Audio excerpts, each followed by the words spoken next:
Les nuits vous paraissent longues. Vous ressentez de la frustration, du stress, du mal à dormir. Vous êtes à bout. Détendez-vous.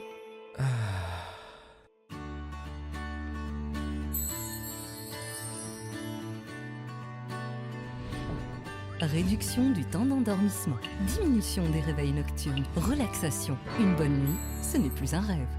Ce produit est un complément alimentaire sans dépendance disponible en pharmacie. N'hésitez pas à demander conseil à votre pharmacien. Mérinal, notre priorité, la qualité.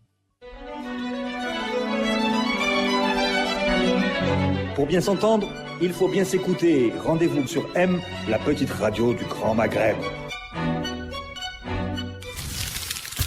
Radio M, le café presse politique.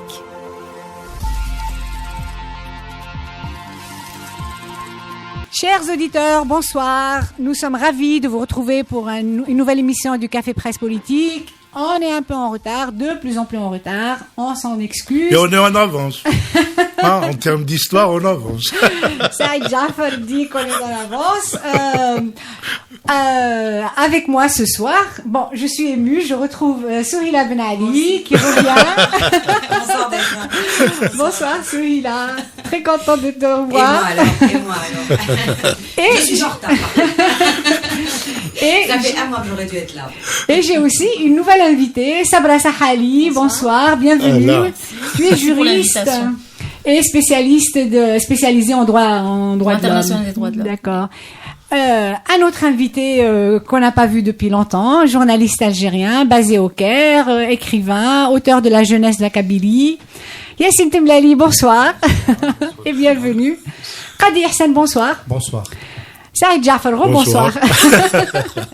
Alors, comme vous pouvez vous y attendre, c'est l'annonce faite par Gaïd Salah hier, qui appelle à l'application de l'article 102 qui nous tient tous en haleine, et ce sera toute l'émission, tout le CPP sera consacré à cette annonce.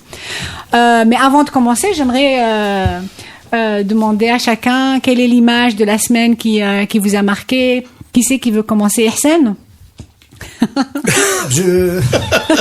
Ahmed Yahya qui demande la démission de Bouteflika. Oui, pas mal. Voilà.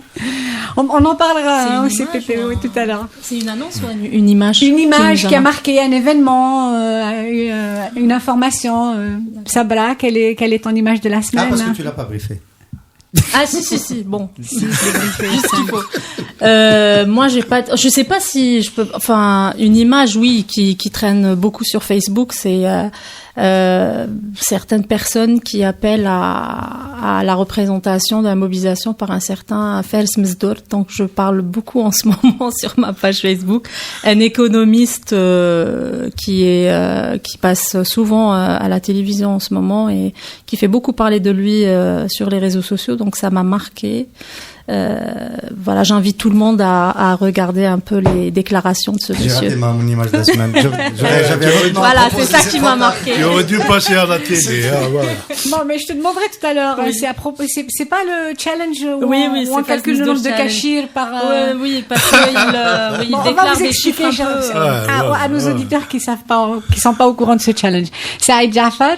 Écoute, c'est Dir Chihab qui dit que le régime de Bouteflika c'était une tumeur cancéreuse. C'est-à-dire, en termes d'impudence, je crois que personne ne dépasse ce monsieur-là. Il devrait se taire un certain temps, peut-être même disparaître de la circulation. Ce serait bien pour lui. Donc, voilà. Je peux enchaîner l'image de la semaine. Il n'est pas le seul à devoir se taire. Hein. Oui. Je pense à Ammar Saïdani, le retour d'Ammar Saïdani la semaine dernière et qui refait la une de la presse. Franchement, c'est d'une absurdité. Mais au moins, il reste un peu. Il dit. Non, ça suffit. Ça suffit. Il faut garder sa dignité. Ça suffit. Par rapport à Chihab, oui. Saadani était chargé d'une mission. Oui. Qui a échoué. On peut en discuter. Mais Chihab, c'est du grotesque. Je sais pas, c'est inqualifiable. Yassine Temlali, c'est quoi ton image de la semaine à toi? Bon, moi je pense que c'est l'image des dernières semaines, c'est l'image de l'application avec laquelle l'auditoire de Gaïd Salah prenait note de ses déclarations contradictoires. C'était quelque chose de fascinant de voir comment avec quelle assiduité et quelle application, alors que au final il a dit des choses absolument contradictoires entre prévenir contre le chaos et appeler à l'application de l'article 102. Il y a quand même de l'écart. Voilà. Alors justement, c'est la transition, Yassine, merci. On commence la première partie du Café Presse Politique sur cette déclaration qui est tombée hier en milieu d'après-midi, où le chef d'état-major de l'armée affirme que la solution à la crise que traverse l'Algérie et l'application se trouve dans l'application de l'article 102 de la Constitution, qui est l'empêchement pour maladies graves. Alors la première question, est-ce que pour vous c'est un coup d'État militaire? Qui c'est qui commence, hein? Saïd, hein? Enfin, c'est une suggestion. Formellement, c'est une suggestion. Oui. Mais quand le chef de l'armée fait une suggestion, ça prend l'allure d'une menace. Le problème, c'est que jusqu'à présent, le Conseil constitutionnel, qui est le destinataire du message, fait le dos rond, on n'a pas entendu, et donc on est dans une crise au sommet qui est en train de se dérouler. Et ça suggère que très clairement que Gaïd Salah n'a pas consulté le cercle présidentiel et qu'il force un peu la main au président. Et donc on est dans une crise au sommet. Voilà, c'est pas. Donc c'est un début de coup d'État. C'est une confrontation au sommet. C'est-à-dire, moi, je pense que tout le régime est hors constitution depuis très longtemps. Oui, oui. Pour moi, depuis 2008, depuis le viol de la constitution, la constitution est devenue totalement secondaire, voire inexistante pour ce régime. Donc, quand il y a des confrontations, je refuse de parler de coup d'État, je parle de rapport de force à l'intérieur. S'il y a coup d'État, ce serait contre le mouvement populaire. Oui.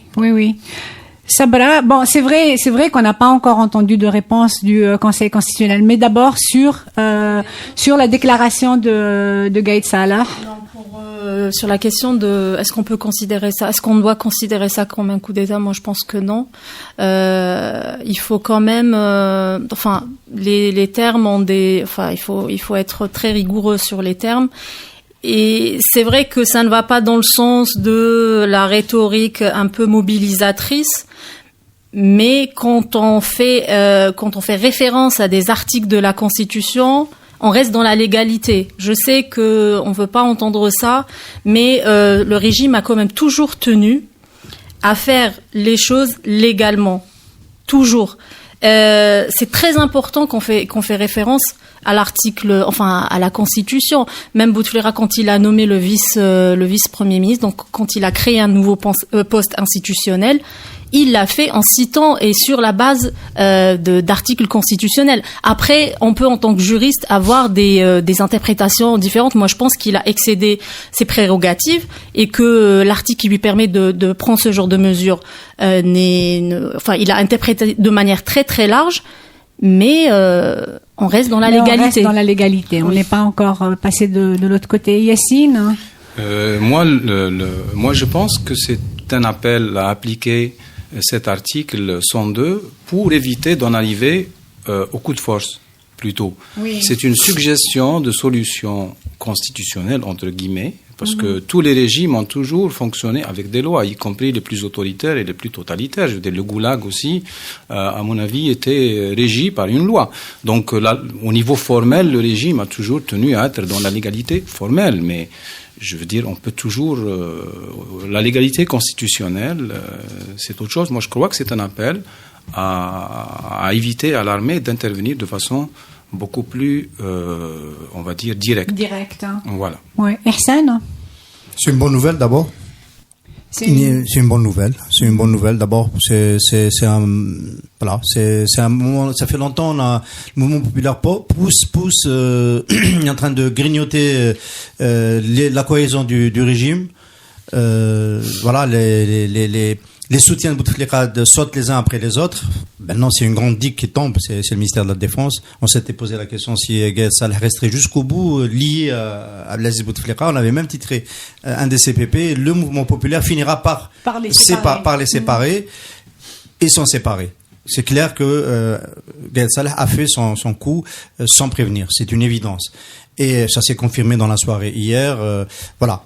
Donc maintenant, la balle elle est dans le camp de Bouteflika. Est-ce qu'il contre-attaque? Il peut encore utiliser ses prérogatives présidentielles et notamment enlever Ahmed Gaïd Salah de la tête de l'armée, contraindre le président du Conseil constitutionnel de ne pas donner suite, ou est-ce qu'il va faire le dos rond et accepter le sort qu'il va subir? Moi, je pense qu'il est en très mauvaise position. Et il est un peu dans la position, il faut toujours rappeler, Chadli Benjedid n'a jamais été débarqué manu militari. Chadli Benjedid, on lui a fait de la pression pour lui faire comprendre que son départ était dans l'intérêt en janvier 92 de l'Algérie, de la transition, et qu'il valait mieux qu'il parte pour laisser la possibilité à l'armée de reprendre la main. Aujourd'hui, on est un peu dans une configuration différente parce qu'on a affaire à quelqu'un qui ne veut pas partir, qui se voyait président à vie, qui se voyait l'incarnation de l'Algérie ad vitam aeternam. L'armée ne l'entend plus comme ça. Bouteflika, Ahmed Gaïd Salah ne l'entend plus comme ça. Il a bien joué, il a fait un coup de maître. Pourquoi? Parce que il le fait à un moment où il a laissé le mouvement exercer toute sa pression. Et il peut plus être remplacé. Maintenant, Bouteflika ne peut pas le remplacer parce il va pas trouver un général qui va venir prendre la position inverse. Ça va être très très difficile de le faire parce que Gaïd Salah maintenant va resserrer les rangs de la haute hiérarchie de l'armée autour de sa position. La haute hiérarchie de l'armée qui n'aimait pas qu'il continue de soutenir de la façon dont il le faisait le clan Bouteflika. Donc je pense que voilà, ça sent vraiment la fin de la fin pour le clan présidentiel. La crise institutionnelle, on peut passer par là, mais elle durera pas longtemps. Les perdants sont connus, c'est les frères Bouteflika avec Abdelaziz à leur tête. Souhila. Alors, est-ce que c'est un coup d'État? Non, je pense pas non plus que ce soit un coup d'État. Faut pas oublier que tout le monde demandait à ce que Gaïd Salah intervienne, mais y compris l'opposition, et pendant de nombreux mois, de nombreuses années, faut qu'elle intervienne pour faire appliquer cet article 102.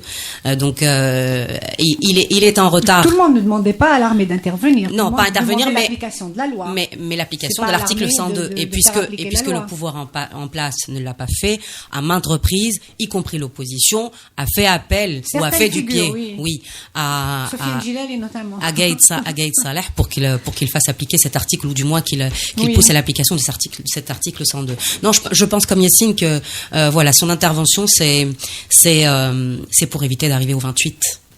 Voilà.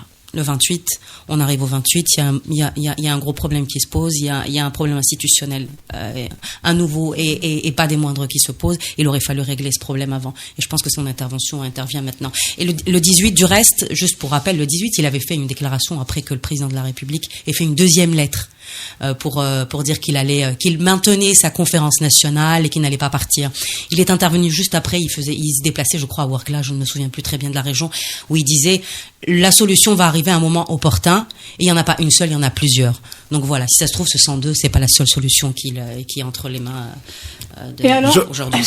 Oui, ça arrive. Sauf que la lecture ne doit pas être juridique, elle est politique. Oui.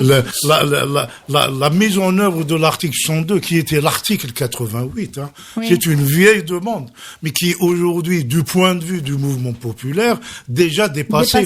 Oui. C'est ça. C'est-à-dire, tu arrives à 30 jours de l'expiration du mandat de Bouteflika et tu te souviens de la Constitution. Ça, la perception chez les gens du mouvement populaire, c'est que c'est une manœuvre. C'est totalement une manœuvre. Oui, c'est-à-dire on va y revenir beaucoup, parle de coups de force contre la volonté du soulèvement populaire. Parce que ce qui est très largement demandé, je pense qu'on peut le dire, c'est la tendance générale, c'est que la mise en place d'un gouvernement de transition constitué de personnalités indépendantes, et non pas un gouvernement de Bedoui avec Ben Salah comme président et avec des élections qui vont être organisées par le même dispositif qui allait faire le 5e mandat. On est et il y a réellement une contradiction entre où le mouvement populaire a mis la barre et où Gaïd Salah veut les ramener. C'est pour ça que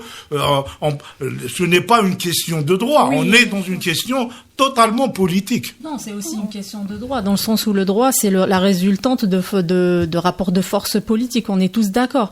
Mais disons que la mobilisation, on va dire c'est terme général, mais on n'a pas accordé nos violons. Donc dès qu'on a commencé à, on va dire, interpréter de manière large la Constitution, les gens ont commencé à parler de viol de la Constitution, ont appelé au respect de la Constitution. Donc, nous aussi, on n'a pas assumé complètement cette volonté de sortir du cadre légal existant. Moi, je pense, et il y a d'ailleurs un juriste, Mouloud Boumrar, qui a fait une contribution où il disait il fallait assumer la sortie de ce cadre juridique. Donc, en disant qu'on est dans la légalité, je ne cautionne pas le fait de rester dans la légalité. Mais il faut qu'on accorde nos violents et qu'on assume. Maintenant, mais je vais quand même pointer à le danger si on fait ça. Si on sort, nous, en tant que citoyens mobilisés de ce cadre légal, on doit accepter que tout le monde en Algérie va en sortir. Si nous, on fait des propositions en dehors du cadre légal, la partie en face a le droit de le faire. C'est ça, en fait. Ils le font systématiquement. Voilà. Donc, Ils le font déjà systématiquement. On va revenir longuement sur ça, parce que c'est vrai, il faut aussi savoir il faut assumer où va le cette soulèvement position. populaire. Mais juste pour en revenir au fait qu'on n'a pas encore eu de réaction aujourd'hui du Conseil constitutionnel à l'intervention hier de Gaïd Salah, est-ce que ça serait complètement improbable, mais si jamais l'entourage de la présidente de Abdelaziz Bouteflika décide de virer Gaïd Salah pour en riposte, est-ce que ça serait pas une bonne nouvelle pour non, le soulèvement populaire? il faudrait remarquer, le Conseil constitutionnel n'est absolument pas tenu en termes de droit d'obéir à une suggestion de Gaïd Salah. Il peut l'ignorer. C'est un homme politique il peut considérer que c'est un homme politique comme un autre qui a émis une idée et il l'ignore et on va rester dans la démarche de Bouteflika. Je suis président au moins jusqu'au 28. Et à mon avis, c'est ça la démarche des frères de Bouteflika.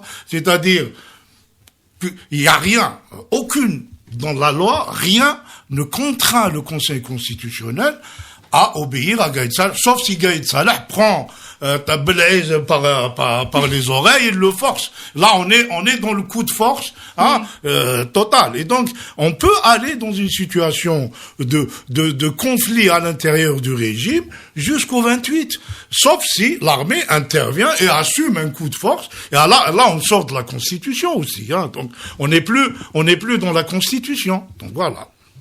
Yacine, qu'est-ce que tu voulais dire sur ce point? Je voulais juste dire que l'idée de faire appliquer l'article 102 révèle une méconnaissance du niveau de radicalisation de la rue, niveau que Bouteflika semble avoir mieux compris, en proposant une autre formule de transition et en disant, moi, mon terme, c'est le 28, et en fait, après le 28, ça s'ouvrirait sur quelque chose de nouveau, en tout cas pas sur les mécanismes que suggère l'article 102. Il me semble que de ce point de vue-là, et pour sauver toute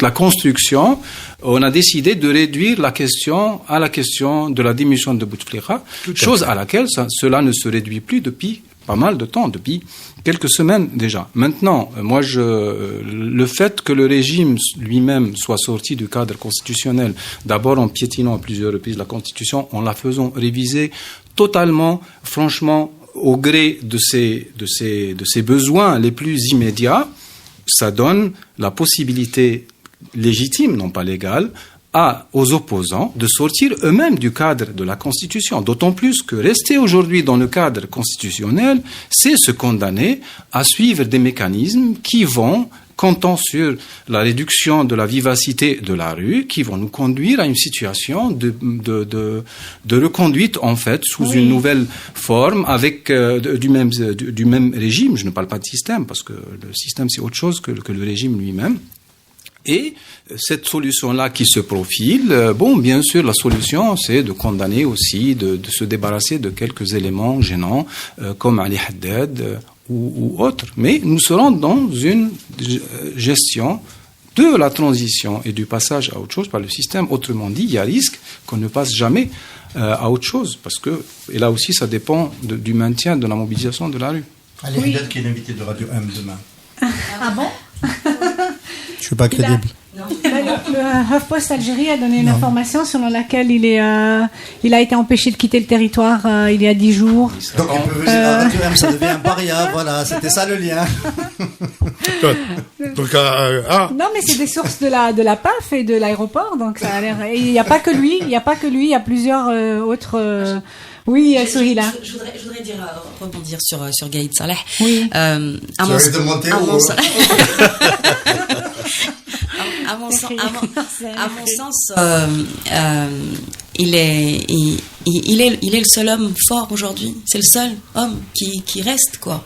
C'est-à-dire que on peut pas imaginer. Non, on peut pas imaginer, parce que la question c'était est-ce qu'il risque de disparaître ou pas, est-ce qu'il va être écarté ou pas. Il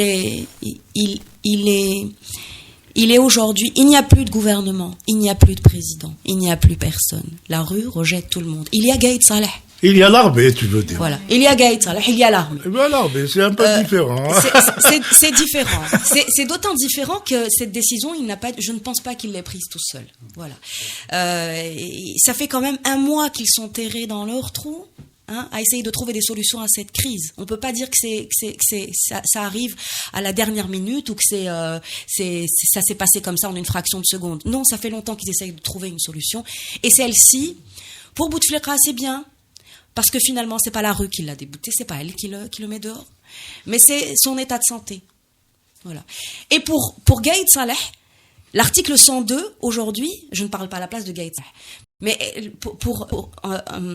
si on pense à cette solution, l'article 102 aujourd'hui, qu'il évoque, l'article 102 aujourd'hui, c'est la seule dans l'immédiat qui peut permettre d'avancer. Après, comment, de quelle manière, gouvernement de transition ou pas, application de l'article avec ses conséquences, ça c'est encore une autre chose. Le problème, c'est que Gaïd Saleh lui-même, c'est le problème. Je veux dire, les gens veulent qu'il parte. Oui, ça c'est une autre question. Ça c'est encore une autre question. Après, on va en parler, mais on peut soulever un vrai problème de faisabilité surtout. Un sérieux problème de faisabilité pour organiser des élections, c'est ça? Parce que les élections, je ne parle pas de la première période de 45 jours où on constate l'état d'empêchement pour maladie, parce que suite à cette période de 45 jours, on doit revérifier que l'état d'empêchement continue. Et 45 jours maximal. Oui, 45 jours maximal. Donc au bout de... Avant. Oui, donc au bout de mais j'imagine que ça va être 45 mort cérébrale, jours. Ça intervient au bout d'une semaine. On sait que ça donc au bout de 45 jours, on peut se dire acter l'état d'empêchement, comment ils ont appelé ça? Alors continuation de l'empêchement, et ce qui veut dire que on va considérer ça comme une démission de plein droit. Et là, ça va ouvrir la période des 90 jours d'intérim. Et l'article indique qu'il faut organiser les élections présidentielles dans les 90 jours. C'est pas à la fin des 90, c'est pendant les 90 jours. Donc les questions de faisabilité, de un, on a une loi organique relative au régime électoral. On doit convoquer le corps électoral 3 mois avant les élections. Là, on doit organiser l'élection dans moins de 3 mois. On doit aussi, les candidats doivent récolter 60 000 signatures. Comment on fait ça en un mois? Troisième question hyper importante, c'est que il y a eu un décret présidentiel du 11 mars qui porte abrogation des décrets présidentiels portant désignation du président et des membres de la haute instance indépendante. Donc on n'a plus d'instance indépendante de surveillance des élections. Donc comment on organise Quatrième point juridique. Nommée par le président, n'est-ce pas? Comment? C'est l'instance de... Oui, elle a été nommée. Elle a été dissoute. Oui, donc il n'y a plus de présidence. On n'a plus d'institution. Et quatrième problème, parce qu'à la limite, ça, on peut se dire que le président par intérim pourrait nommer... Oui. Et l'article 104 lui interdit de prendre ce genre de... Et donc, Sabra, pour toi, c'est-à-dire ceux qui ont fait ces 2 lois n'ont pas... Moi, je pense qu'ils n'ont pas de bons conseillers juridiques. Ils n'ont pas de bons conseillers juridiques. À mon avis, ils y ont pensé. Je pense que c'est vraiment du bricolage juridique et pas du tout... Ou alors c'est les solutions dont il parlait. Non, c'est la seule. En fait, c'est vraiment la seule. Dans sa déclaration, il a bien dit une solution à un moment propice, donc celle-ci, ou il peut y avoir d'autres solutions. Pour lui, c'est pas la première fois de toute façon qu'on touchera à la Constitution, ou si jamais les choses ne se font pas de cette manière. C'est intéressant. Quand il disait il y a d'autres solutions, c'est pour dire que la solution Bouteflika, elle n'est pas la seule. Il était dans une période où il y avait la solution Bouteflika, c'est-à-dire on continue après, on fait la conférence nationale. Ça, il a ouvert pour revenir à ça. Pardon, j'ai oublié un cinquième point. Oui. On ne peut pas, pendant la période d'intérim, le président par intérim ne peut pas remanier le gouvernement. Et là, on a 2 personnes au gouvernement. Donc, on a comment on va faire fonctionner l'État? Donc, on a 5 problèmes de faisabilité. Merci beaucoup, Sabra, de relever ces points. Tout à fait. Oui. Très intéressant. En fait, on a Bedoui, la Mamra comme gouvernement, c'est tout. Tu dis, Yassine? C'est peut-être la preuve que ce n'est pas du tout une solution très praticable, quoi qu'elle soit d'apparence légale et constitutionnelle. Même dans le CPP, non. On a le droit de quoi? De se citer soi-même. Ehsan, en deuxième partie. En deuxième partie, je serai pas là malheureusement. Juste sur l'avenir. Moi, j'ai écrit hier dans le papier 1 heure après l'information que le scénario le plus probable, c'est celui du vide institutionnel et du HCE populaire. C'est le scénario le plus probable. Pourquoi c'est le scénario le plus probable? C'est parce que ce scénario du 102, il est inapplicable. Pour toute une série de raisons. Techniquement, il est inapplicable. Politiquement, il est inapplicable parce que justement, à cause de tout ce qu'il fige des décisions des institutions, etc., il sera rejeté massivement dès ce vendredi d'ailleurs par la population. Et enfin, il sera inapplicable parce que Bouteflika n'a pas dit son dernier mot. J'ai dit que la contre-attaque est peu probable dans sa forme la plus violente, dégager Ahmed Gaïd Salah. Oui. Mais il reste plein d'autres formes que peut utiliser Bouteflika d'ici au 28 pour faire en sorte. Et les gens qui connaissent... il reste jusqu'au 28. Non, c'est pas lui donner des idées. Moi, je veux qu'il résiste. Je veux qu'il se bouffe entre eux. Moi, je veux qu'il se bouffe entre eux. Je veux qu'il emmène avec lui Gaïd Salah. Je veux qu'il l'emmène avec lui. Donc, moi, ça m'intéresse que les clans Bouteflika résistent. Ça m'intéresse qu'ils refusent l'application de cet article 102 et qu'on soit dans l'impasse la plus totale. L'impasse la plus totale, ça veut dire que, quel que soit X, il n'y aura aucune institution légitime au-delà du 28. Aucune institution légitime, c'est vrai qu'il y a la parité, le parallélisme des formes et la symétrie, qui veut que si on sort de la Constitution, tout le monde sort de la Constitution. Mais aujourd'hui, c'est le mouvement populaire qui est le plus fort. Et donc, c'est le mouvement populaire qui va faire le casting de la transition. Voilà.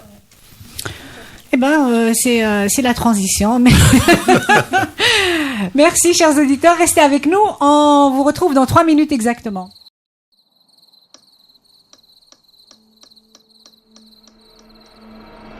Les nuits vous paraissent longues, vous ressentez de la frustration, du stress, du mal à dormir, vous êtes à bout. Détendez-vous.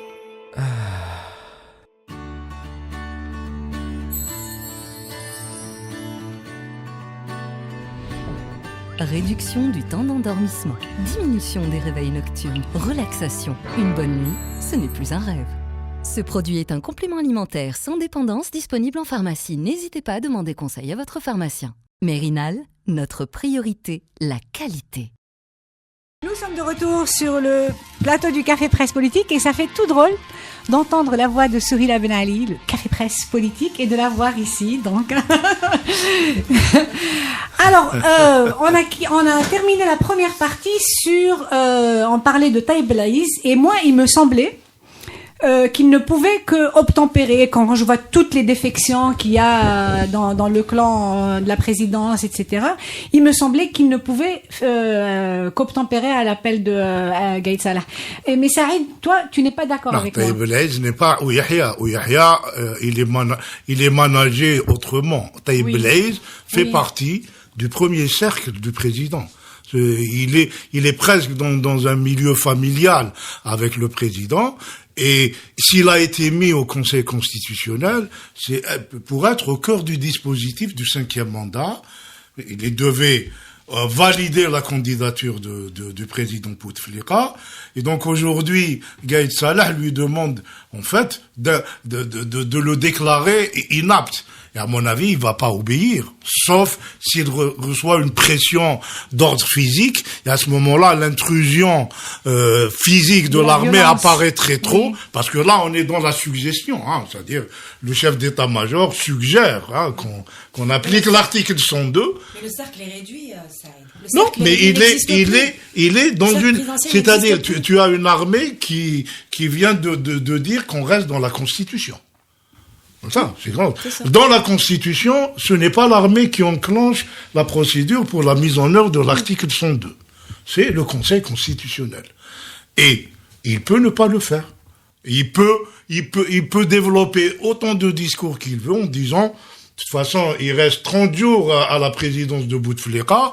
Pourquoi je me mettrais à enclencher une procédure qui est terminée? Et surtout, il fait partie du clan le plus proche de Bouteflika. Ce n'est pas Ouihya. Ouihya n'était pas du clan Bouteflika. Il était contraint parce que ils étaient dans une logique du régime qui s'est organisé autour de Bouteflika, où ils ont tous se sont mis dans la barre de Bouteflika, mais ils faisaient pas partie du cercle proche. Là, Blaise, oui. Et ce que Gaïd Salah demande à Blaise, c'est de faillir au devoir de loyauté que Bouteflika qui s'est engagé à l'égard de Bouteflika.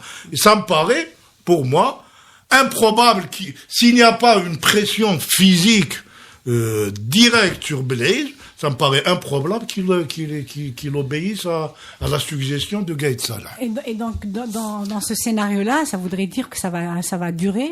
C'est-à-dire qu'on est dans une situation où on va arriver au 28 avec une crise institutionnelle, fin de mandat d'un président, mais il n'y a pas de président. Donc on est dans le vide. Sauf si l'armée à ce moment-là décide, puisque Blaise ne répond pas, ils interviennent directement, et là on est dans le coup de force. Dans le coup d'État. Voilà. Yassine? Oui, moi je pense que, on peut pas faire grand cas non plus de la loyauté des membres de ce régime. Oui.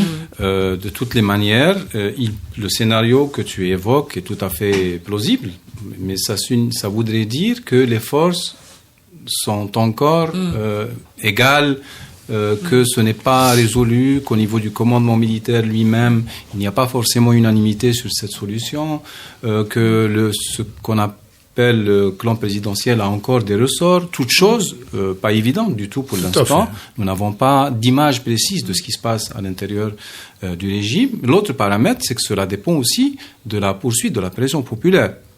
Parce que si la pression populaire se poursuit pour la démission de Bouteflika, c'est une chose, mais si elle se poursuit aussi contre le haut commandement militaire, ça peut, en effet, on va dire, ébrécher la légitimité de ce commandement militaire à suggérer des solutions. La troisième chose, c'est qu'il ne s'agit formellement que d'une suggestion, que l'armée peut toujours se cacher derrière le fait qu'il s'agissait d'une proposition et qu'il ne s'agissait pas d'une injonction. D'un ordre, oui. Donc, je ne sais pas si c'est complètement visible et pour nous, je ne le crois pas, mais je crois que ce qui peut trancher ces questions-là, c'est vraiment la mobilisation populaire. Si elle se poursuit sur la base de demandes de réformes ou de changements plus fondamentaux, c'est une chose. Si les rangs de cette mobilisation commencent à se disperser parce qu'il y a des réalistes qui pensent qu'il faut tenir compte de cette solution et que l'armée n'a fait en réalité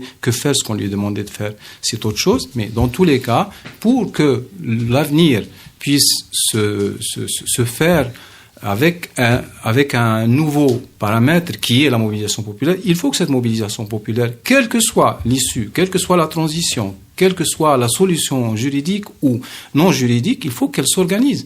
Parce que n'importe quelle instance de transition, n'importe quelle direction collective du pays devra tenir compte d'une mobilisation, prendre en considération une mobilisation réelle et maintenue et continue parce que justement organisée au niveau le plus bas et non seulement au niveau des grands rassemblements populaires. C'est quelque chose de très important parce que c'est le maintien de cette mobilisation au niveau les plus bas qui va faire en sorte que la prise de conscience citoyenne que nous voyons aujourd'hui puisse se radicaliser, mais avec une certaine lucidité sur soi-même, sur les dégâts provoqués par cet autoritarisme de plusieurs décennies. Je veux dire, les Algériens ont aussi voté pour des millions d'Algériens ont aussi voté pour Bouteflika. Dans le personnel politique de l'opposition, beaucoup de gens ont soutenu pour Bouteflika pendant longtemps.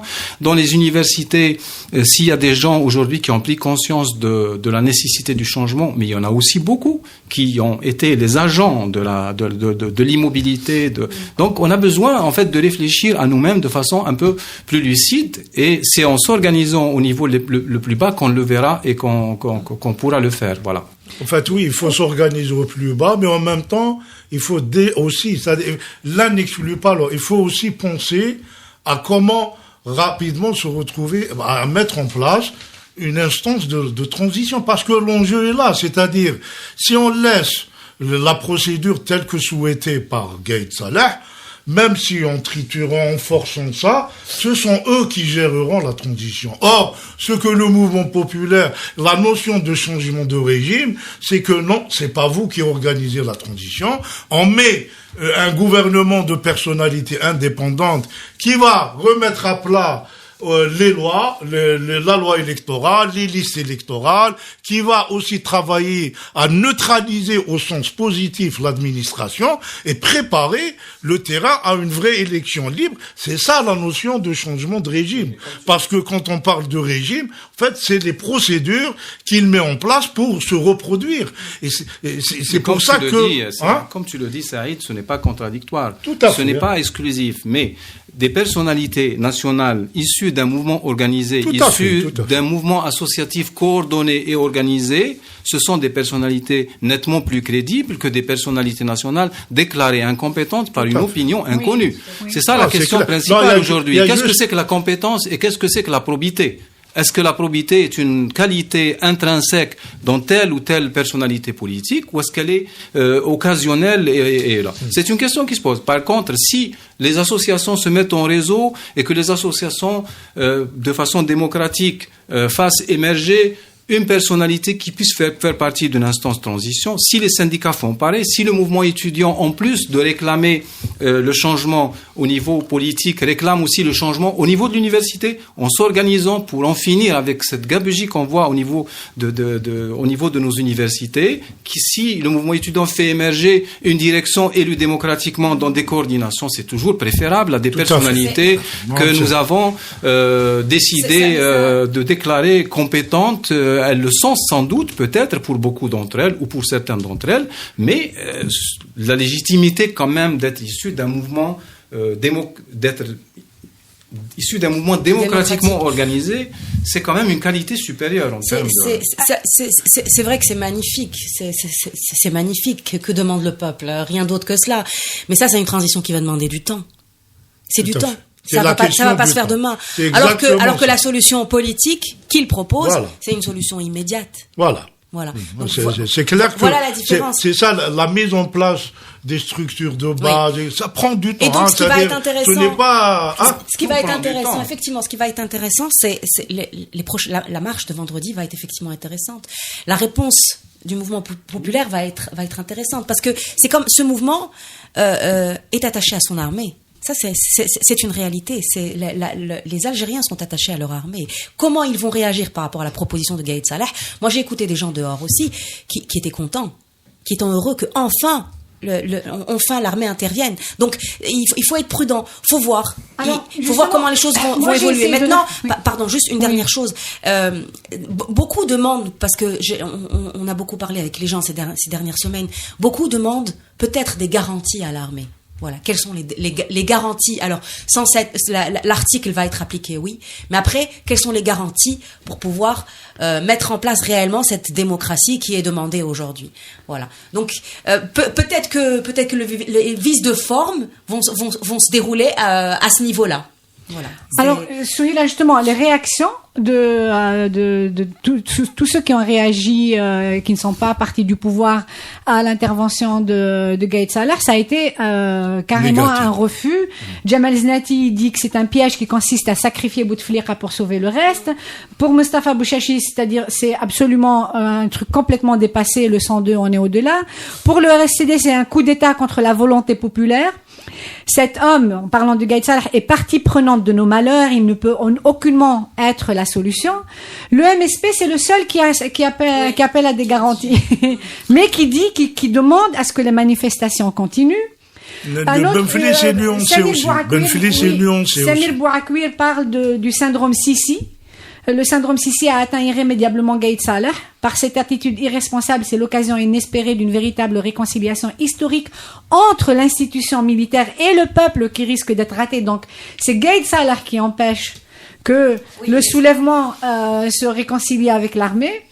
Et je continue, le FFS dénonce un coup de force et tout. Donc, est-ce que ça, ce sont pas des signaux attention, est-ce que ça, ce sont pas des signes qui indiquent que les manifestations vont continuer ce vendredi-là? Elles vont peut-être être orientées, c'est possible. Mais le mouvement populaire, les gens qui sont sortis dans la rue, je suis désolée, ils n'ont entendu ni Znati, ni le FFS, ni Benflis, ni personne. Donc il faut rester prudent. Ils n'ont entendu pas. Il peut être orienté maintenant. Ils n'ont pas entendu Gaïd Salah non plus. Non, mais ce qu'on perçoit dans le mouvement populaire, c'est un vrai souci de différencier entre l'État et le régime.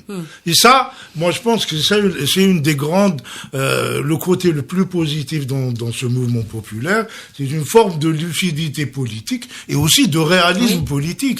Il s'attaque pas à l'armée, mais il pose aussi la question de l'armée, parce que les Algériens n'ignorent pas que c'est l'armée qui fait les pouvoirs, c'est l'armée qui a fait Bouteflika, c'est l'armée qui l'a imposé aux Algériens, qui l'a maintenu. Et il est clair que pour beaucoup, le slogan est Nahaouga, qui est un peu mais sur le fond, c'est que il y a le message, c'est que l'armée, d'une certaine manière, au cours de cette histoire que nous avons vécue durant l'indépendance, a pris la souveraineté populaire chez elle et l'a exercée en nom d'une tutelle révolutionnaire, etc. Et qu'aujourd'hui, le mouvement populaire, de manière diverse, lui pose la question de la restitution de la souveraineté à la population. Et c'est ça qui est demandé, pas une procédure de reproduction d'un régime, parce que c'est inacceptable. Voilà. Sabra, je reviens à toi.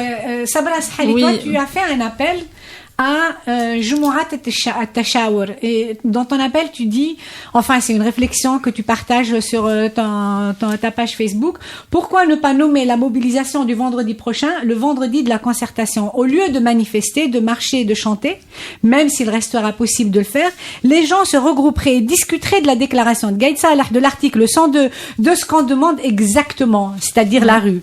Montrer que cet espace public nous sert d'espace de réflexion tous ensemble, assumer que nous n'avons pas de solution toute prête, que nous nous concertons dans le respect. Que la rue ce vendredi devienne notre assemblée populaire nationale pour un jour. Est-ce que c'est possible? Il est permis de rêver. Je pense que tout est, enfin, on est dans cet état d'esprit que tout est possible. Mais moi, justement, je pense que on surestime à chaque fois la partie d'en face. Vraiment, on est en train de les surestimer. L'article 102, c'est peut-être leur dernière carte. Et nous, on est en train de leur dire, peut-être que les gens en face, certaines personnes en face, sont un peu ont été pris de court, comme nous tous d'ailleurs, par ce mouvement, et qui veulent trouver vraiment, imaginant un peu qu'ils sont dans une recherche de véritables solutions.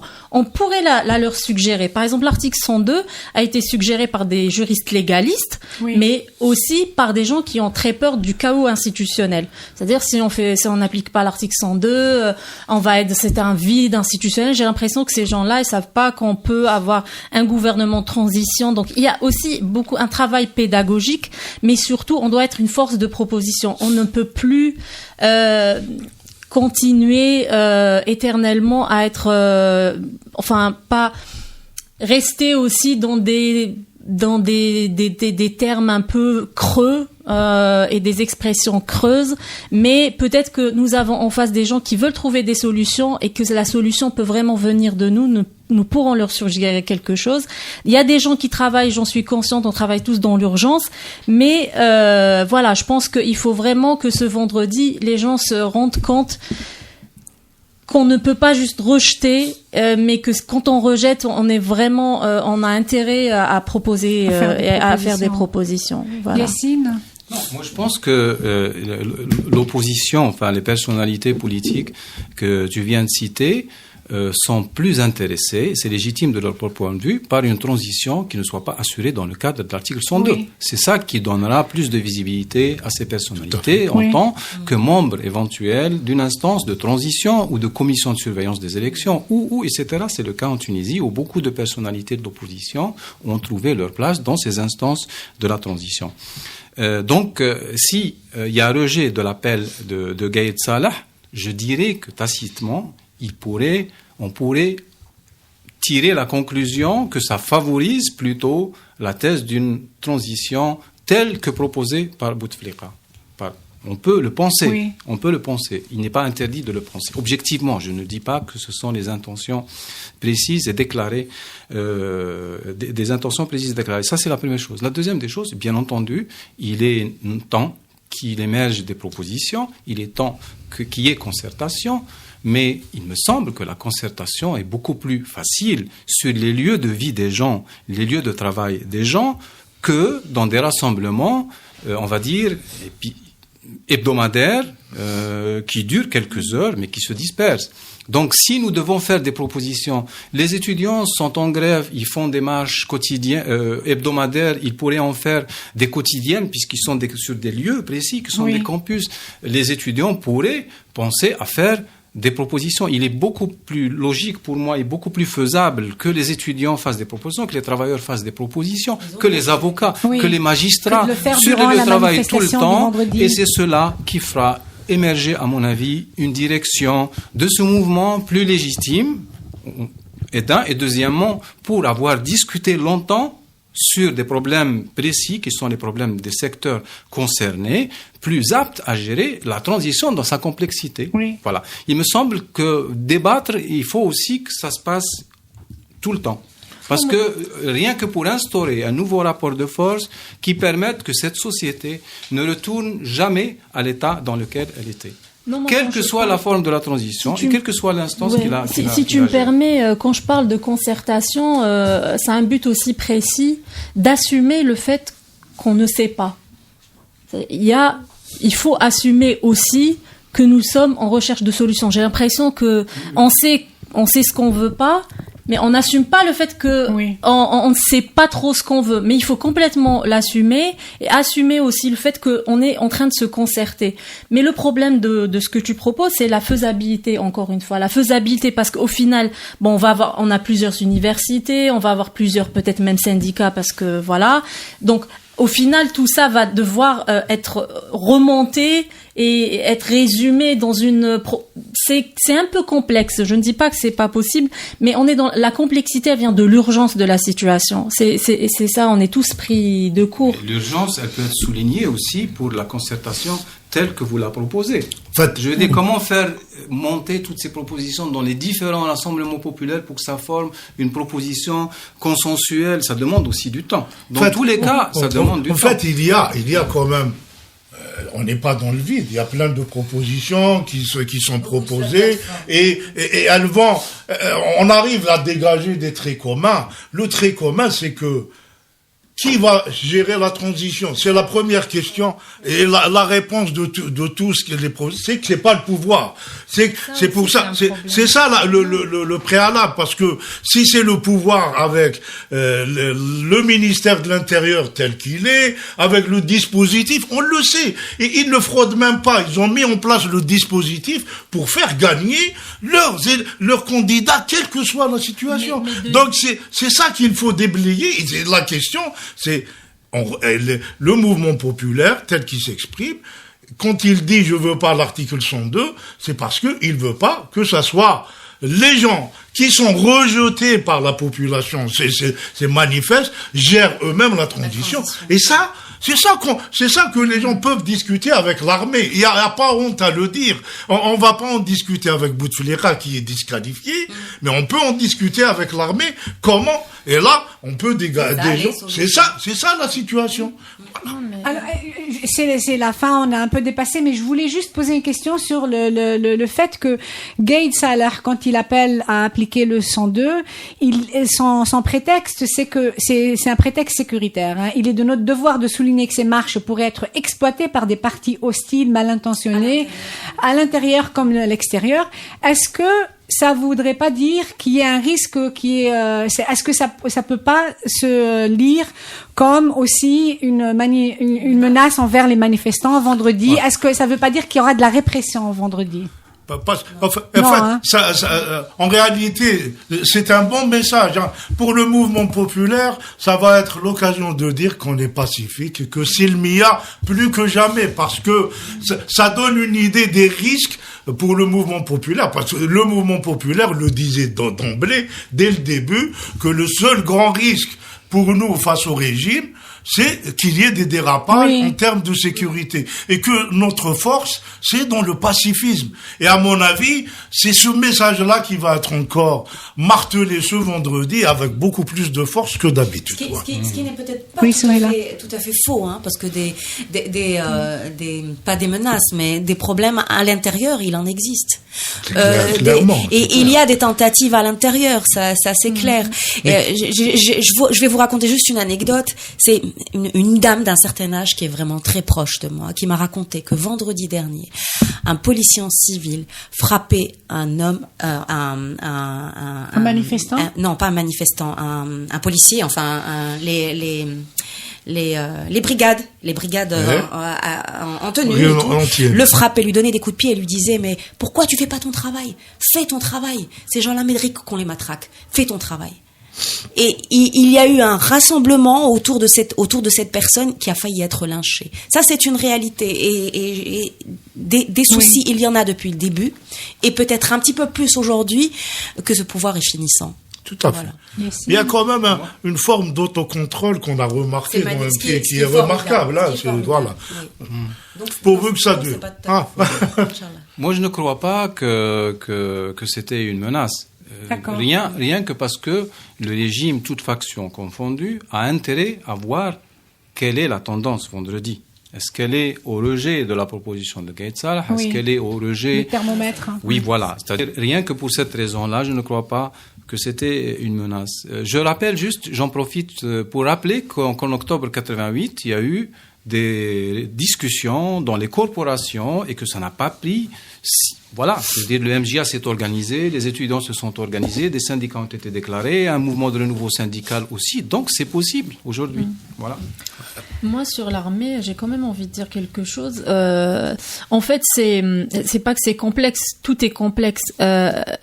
Nous avons besoin quand même d'une armée ferme sur certaines questions, parce que oui, nous ne vivons pas dans un monde de bisounours et que on attend, enfin, j'ai l'impression qu'on l'oublie parce que tout se passe bien, c'est super, on est tous contents. Mais moi, je parle de problèmes internes qui peuvent surgir. Donc, on a intérêt d'un côté à avoir une armée ferme. D'un autre côté, ce n'est pas dans notre intérêt. Donc, il faut pas. C'est pour ça que il faut pas avoir une position très très radicale, parce que peut-être que demain nous serons, je l'espère pas, mais voilà, nous n'avons pas intérêt à avoir quand même une institution militaire faible. Donc c'est important pour notre propre sécurité. Oui, donc il faut l'affaiblir. Oui, c'est ça. Mais c'est juste la politique, c'est juste. Voilà. Et une institution militaire. Elle n'en sera que plus forte. Voilà. En fait. Une institution militaire dans un pays où le peuple est réellement souverain est encore plus forte. Non, mais complètement. Bien sûr, complètement. Voilà. Oui, bien sûr. Merci beaucoup à tout le monde. C'est la fin d'un CPP un peu plus long que d'habitude, qui en tout cas qui était très intéressant avec notamment la présence de Sabara et le retour de Sourila. J'espère que tu vas revenir plus souvent. Merci à tous les invités, merci à tous nos auditeurs, merci à Soumeya Felkali, la réalisatrice, et à un nouveau caméraman dont je m'excuse, j'ai oublié le prénom. Nabil n'est pas là, j'ai l'habitude de dire Nabil. En tout cas, bonne soirée et à la semaine prochaine. Mustafa, merci beaucoup à Mustafa. À la semaine prochaine.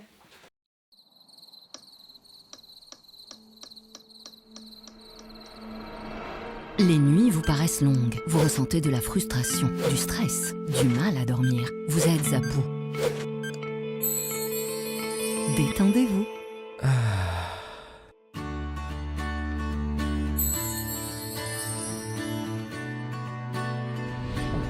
Réduction du temps d'endormissement, diminution des réveils nocturnes, relaxation. Une bonne nuit, ce n'est plus un rêve. Ce produit est un complément alimentaire sans dépendance disponible en pharmacie. N'hésitez pas à demander conseil à votre pharmacien. Mérinal, notre priorité, la qualité.